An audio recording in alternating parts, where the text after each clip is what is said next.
The Archdiocesan Review Board was established in response to the Charter for the Protection of Children and Young People, which was implemented in 2002 as a response to the sexual abuse crisis at that time. The Review Board acts as an advisory body to the Archbishop, and they make recommendations about a cleric's suitability for ministry regarding clerics who have been accused of abuse. They will look at our policies and procedures to ensure that they're effective.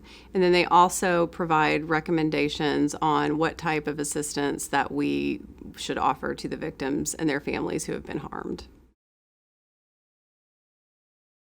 The members that make up the board include a lot of different disciplines that have expertise in issues and subject matter that directly relates to child sexual abuse. The majority are lay professionals that are not employed by the Archdiocese, and they come from disciplines such as law enforcement, mental health, medicine, education, and medical ethics.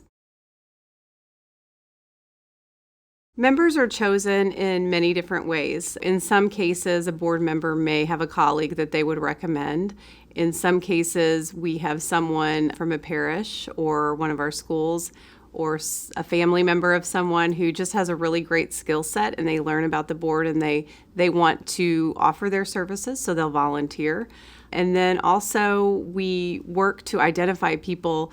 We want certain disciplines represented on the board. So if our representative from law enforcement moves off the board, we're going to be looking for someone to replace that particular discipline.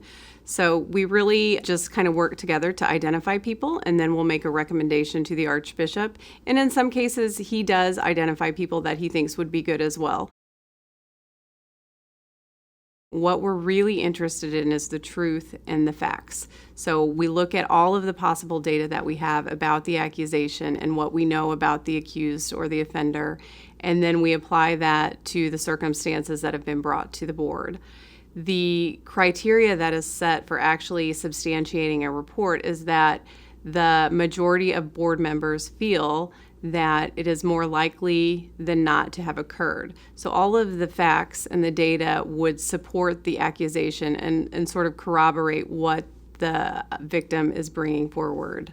The review board does not investigate or review any cases that would be related to a current minor. Anytime there is an abuse accusation related to a current minor, that is the responsibility of the Missouri Children's Division to investigate. We don't take any action during that time other than placing the cleric on administrative leave until we have some type of result or resolution with the investigation that the Missouri Children's Division is doing.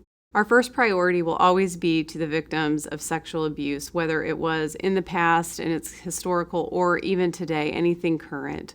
Our goal is to care for and support those victims and those families and to ensure that all children are safe.